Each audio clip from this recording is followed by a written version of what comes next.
termination देग्लाय बोसोराव जासिगोन बोसोरथाम जासिगोन दा बे टार्मिनेशनाव जों कनभेनसन लागोन ना कनफारेन्स लागोन बेनि थाखाय जों सावरायनाय जाबाय जों स्पेसियेल टार्मिनेशन कनभेनसन लागोन होननानै जों दिनै बिथांखि लानाय जायो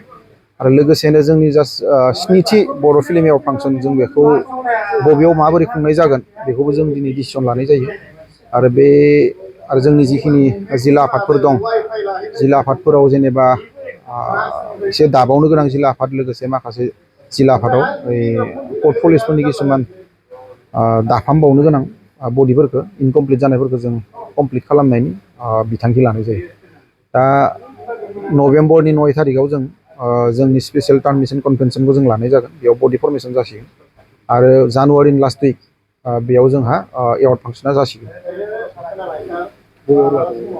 एवार्ड फांसनखौ जोङो देग्लाय क'क्राझार डिस्ट्रिक्टनि बेन्दोङावनो लानाय जागोन जानुवारिनि लास्ट उइकआव आर्टिस्ट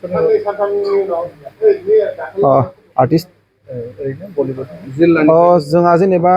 थांनाय समफोराव जिखिनि गरजियासलि जालांदोंमोन एवार्ड फांसनफोरा जों एसे हिन्ट्स मोनदों देग्लायनि सरकारा बेनिख्रुइ बांसिन मोजां खुंनानै होगोन होननानै बिथांमोना हिन्ट्स होदों जों बे लेखायै जों देग्लाय एसे आगैथाहाय बडि फर्मेशनखौबो खालामनाय जासिगोन आरो जोंनि जा स्पेसियेल कनभेनसन बेखौबो खालामनाय जासिगोन बेनि थाखाय जों दिनैनि बे सेरफांगुरियाव बे